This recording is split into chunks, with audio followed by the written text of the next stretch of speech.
నమస్తే, welcome to our channel. నేను మీ శాలిని. మాజీ సీఎం జగన్మోహన్ రెడ్డి నిన్న ప్రెస్ మీట్ పెట్టారు. ప్రెస్ మీట్లో కొన్ని కీలక వ్యాఖ్యలు అయితే మాట్లాడారు. కూటమి ప్రభుత్వం మీద దుష్ప్రచారం చేస్తూ మాట్లాడుతున్నారు. దీనికి స్పందించి వైఎస్ షర్మిల గారైతే నువ్వే తప్పు చేయకపోతే అసెంబ్లీకి వెళ్ళి మాట్లాడొచ్చు కదా, లిక్కర్ స్కామ్కి సంబంధించి ఎందుకు భయపడుతున్నావు, మరి తప్పు చేయనప్పుడు అసెంబ్లీకి వెళ్ళి మాట్లాడాలి కదా అన్నట్టు ఆమె స్పందించింది. వీటిని వ్యాఖ్యలను ఎలా చూడాలి, దీని మీద పూర్తిగా విశ్లేషించడానికి మనతో పాటు స్టూడియోలో ఉన్నారు senior journalist doctor Kanakadurga Vadlamani గారు ఉన్నారు. వారిని అడిగి కొన్ని విషయాలు మనం తెలుసుకుందాం. నమస్కారం మేడం. నమస్తే అండి. మేడం, నిన్న మాజీ సీఎం జగన్మోహన్ రెడ్డి నిన్న ప్రెస్ మీట్ పెట్టారు. కూటమి ప్రభుత్వం మీద దుష్ప్రచారం చేసి కొన్ని మాటలు మాట్లాడడం జరిగింది. అయితే దీనికి స్పందిస్తూ వైఎస్ షర్మిల గారు అయితే నువ్వే తప్పు చేయకపోతే అసెంబ్లీకి వెళ్ళి మాట్లాడొచ్చు కదా అన్నట్టు ఆమె మాట్లాడింది. ఎలా చూడాలి మేడం వ్యాఖ్యల్ని? అంటే నిన్న ఆయన చాలా మాటలు మాట్లాడారు. మద్యం కుంభకోణానికి నాకు సంబంధం ఏంటంటారు ఆయన. అసలు మద్యం గురించి మాట్లాడతాడు ఆయన. అంటే మద్యం ధరలు అప్పుడు ఎలా ఉన్నాయి, ఇప్పుడు ఎలా ఉన్నాయి, అవన్నీ మాట్లాడాడు. అంటే ఆయన హయాంలో ఎలా ఉన్నాయి, ఇప్పుడు ఎలా ఉన్నాయి, ఇవన్నీ ప్రస్తావనలు తీసుకొచ్చారు. అది కాకుండా ముఖ్యంగా రాజు కసిరెడ్డికి తెలుగుదేశానికి లింక్ ఉందంటారు ఆయన. అది పక్కన పెడితే విజయసాయి రెడ్డి అమ్ముడుపోయాడంటారు. ఇలా రకరకాల వ్యాఖ్యానాలు చేశారు. అంటే ఆ భయంతో మాట్లాడుతున్న మాటలు అవి. అంతే తప్ప నేను తప్పు చేయలేదు, మీరు ఏమైనా చేసుకోండి అని ఎక్కడా అనలేదు. అందుకని ఇవాళ షర్మిల గారు అడిగిన దాంట్లో చాలా అది మనం ఆహ్వానించదగ్గ అంశం అది. ఎందుకంటే ఆవిడ చాలా నిజాయితీగా అడిగారు. ఒకటి, లిక్కర్ మాఫియా థ్రిల్లర్ సిరీస్ తోటి నువ్వు వణికిపోతున్నావా, వాళ్ళ అన్నగారిని ప్రశ్నించారు ఆవిడ. అవును, వణికిపోయి నువ్వు నిన్న ప్రెస్ మీట్ పెట్టావా అన్నట్టుగా. నువ్వు నిజంగా తప్పు చేయకపోతే నువ్వు అసెంబ్లీ సాక్షిగా వెళ్ళి డిమాండ్ చేయి, నువ్వు విచారణ జరిపించమని అడుగు. సిబిఐతో కానీ ఏసీబీతో కానీ దాని మీద విచారణ జరిపించమని కోరని ఆవిడ అంటున్నారు. అంటే ఆవిడ అనేది ఏంటంటే ఇంకొకటి, యాక్చువల్గా ఆవిడ ఇంకొక మాట ఏమన్నారంటే, అంతకుముందు పోలీసులను బట్టలోడు తీసుకొడతానన్నారు కదా, ఆ అంశాన్ని కూడా ఆవిడ ప్రస్తావించారు. ఎందుకంటే జగన్మోహన్ రెడ్డి ఒకసారి కాదు 2-3 సార్లు ఆయన అన్నారు, ఆయన అనుయాయులు అన్నారు, తర్వాత చుట్టూ ఉండేవాళ్ళు కూడా చాలామంది ఆ మాట అన్నారు. అన్నందుకు ఆవిడ ఏమన్నారంటే, నువ్వు పోలీసులను బట్టలోడు తీసి ఎందుకు కొడతానంటున్నావు, పోలీసుల పనితీరు నీ హయాంలో ఎలా ఉందో రఘురామకృష్ణరాజు గారిని అడుగు, లేదంటే కాదంబరి జత్వానీని అడుగు, తెలుస్తుంది అందావిడ. అంటే అన్నగారు మాట్లాడింది తప్పని చెప్తూనే ఆయన హయాంలో పోలీసులు చాలా అన్యాయంగా బిహేవ్ చేశారని చెప్పడంలో అంటే అందులో ఉండే అంతరార్థం అది. ఇకపోతే ఆవిడ ఇంకొక మాట ఏమన్నారంటే, సినిమా చూపిస్తాను అంటున్నావు. అదే నువ్వు సినిమా చూపిస్తానంటున్నావు, సినిమా నీకే ఇప్పుడు చూపిస్తారు వాళ్ళన్నట్టుగా మాట్లాడింది ఆవిడ. ఇవన్నీ కాకుండా అసలు నువ్వు లిక్కర్ స్కామ్లో నువ్వు లేవు, కరెక్టే, కానీ అసలు డిజిటల్ పేమెంట్ ఎందుకు తీసేశారు మీరు, దాని మీద ఆన్సర్ ఇవ్వమని అడిగింది ఆవిడ. అంటే మనం అడుగుతున్న పాయింట్సే ఇవాళ షర్మిల అడిగారు. దీన్ని బట్టి మనకేం అర్థమవుతోంది, లిక్కర్ స్కామ్ అనేది ఇది చిన్న విషయం కాదు. ఢిల్లీని లిక్కర్ స్కామ్ కుదిపేసినప్పుడు అది 100 కోట్లు, అందులో కవిత అరెస్ట్ అయినప్పుడు 100 కోట్లు కదా.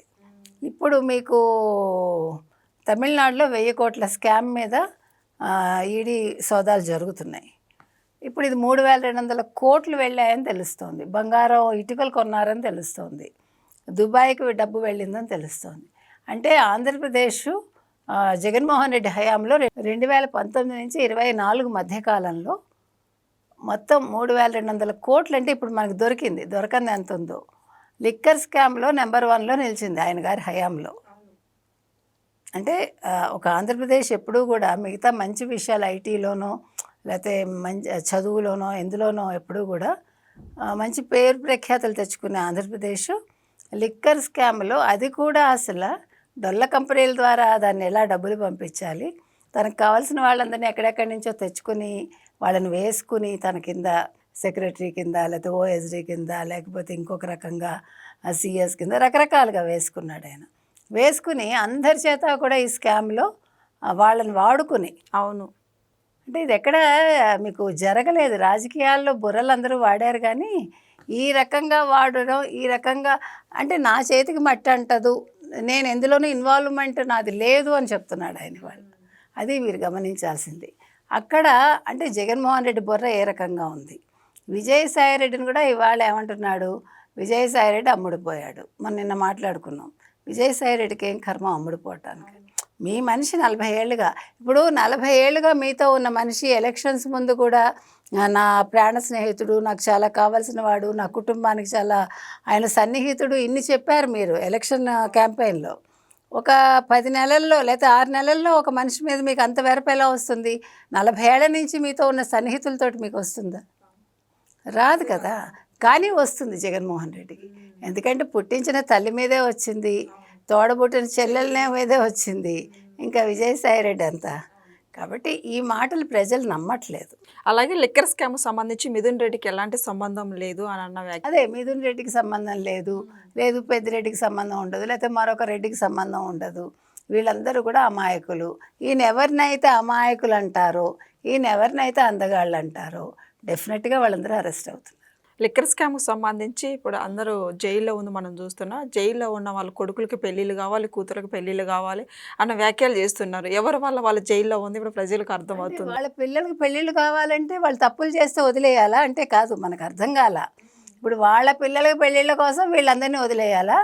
ఇప్పుడు మరి పోసాని కృష్ణమూర్తి వెళ్ళారు, ఆయనకి 2 కొడుకులకి పెళ్ళిళ్ళు కాలేదనే కదా ఆరోపణ. చంద్రబాబు నాయుడు వల్ల నా కొడుకులు పెళ్ళిళ్ళు కాలేదు, నువ్వు చేసిన తప్పుకి మధ్యలో చంద్రబాబు నాయుడు గారు. అసలు ఏమైనా అర్థం ఉందండి? అసలు ఒక ముఖ్యమంత్రి ప్రతిదానికి బాధ్యుడు ఎలా అవుతారండి? ఆయనకి సంబంధం ఏంటి? నువ్వు పిచ్చివాగుడు వాగి నువ్వు తిట్టి మధ్యలో ఆయన బాధ్యులను చేస్తే ఎట్లా? అలాగే ఇవాళ ఈ అరెస్టులకు కూడా మధ్యలో వాళ్ళ పిల్లల పెళ్ళిళ్ళ కోసం మరి వీళ్ళందరూ ఎవరి వల్ల ఇరుక్కున్నారు? నీ వల్ల కదా. అప్పుడు ముందు నువ్వు వెళ్ళి జైల్లో కూర్చుని వాళ్ళందరినీ విడుదల చేయమని కోరుకోరు, అక్కడ దీక్ష చెయ్యి కదా.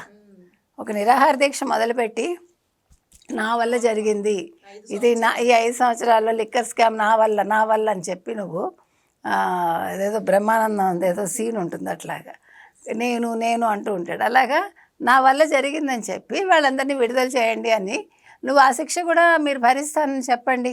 మీరు చరిత్రలో నిలిచిపోతారు అప్పుడు కదా. ఇప్పుడు ఎలాగా, ఇప్పుడు మీకు చరిత్రలో నిలిచే అవకాశం లేదు.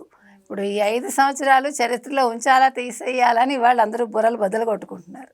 కాబట్టి కనీసం ఓకే, ఇంత గొప్ప మనసుతోటి ఆయన ఒక చేసిన తప్పిదాన్ని ఒప్పుకుని తన తరఫున వాళ్ళందరి తరఫున కూడా వాళ్ళ శిక్షలు ఆయన అనుభవిస్తానంటున్నారు అని మీకు ఒక మంచి పేరు వస్తుంది.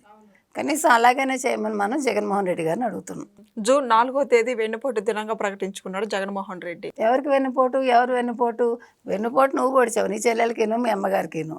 కాబట్టి వెన్నుపోటు దినం ఏ రోజు పొడిచావో నువ్వు ఆ డేట్స్ చూసుకుని ఆ డేట్స్ వెన్నుపోటు దినాలుగా పెట్టుకుంటే బాగుంటుంది. కానీ జూన్ 4 ఎవరికి సంబంధం అండి? దేనికి జూన్ 4 మనకు అర్థం కాల. ఎందుకంటే జూన్ 4 చెప్పండి, వెన్నుపోటు దినం ఆ రోజు ఎందుకు పెట్టాడు? ఇప్పుడు మీకు పథకాలు ఇవ్వకపోతే కదా నువ్వు వెన్నుపోటు దినం పెట్టాలి. పథకాలన్నీ ఇచ్చేశాక దానికి అర్థం లేదు. ఆంధ్రప్రదేశ్ ప్రజల్ని నువ్వు వెన్నుపోటు పొడిచినందుకు జూన్ 4 మీరు ఒక నిరాహార దీక్ష చేపట్టండి అంతే. అంతకు మించి ఇంకా వాళ్ళకి ఇచ్చే మీరు పరిహారంలాగా, పాప పరిహారం అంటారు చూడండి, పావ మన్నిప్పు అంటారు, అంటే క్రిస్టియన్స్లో ఉంటుంది అది. అట్లా పాప పరిహారం మీరు చేసుకోండి కనీసం. ఎందుకంటే మీ వల్ల కదా ఆంధ్రప్రదేశ్ ప్రజలు బాధలు పడ్డారు.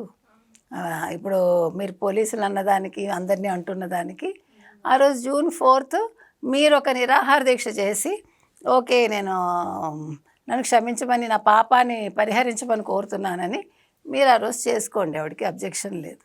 అంతేగాని తెలుగుదేశం కూటమికిను జూన్ 4కి వెన్నుపోటుకి ఎక్కడ సంబంధం లేదు. ఇవన్నీ కూడా అంటే ఒక భయంతో ఒక ఏం చేయాలో దిక్కుతోచని స్థితిలో వచ్చే మాటలు ఇవన్నీ, ఇవి మనం పట్టించుకోక్కర్లేదు. Thank you madam. Thank you.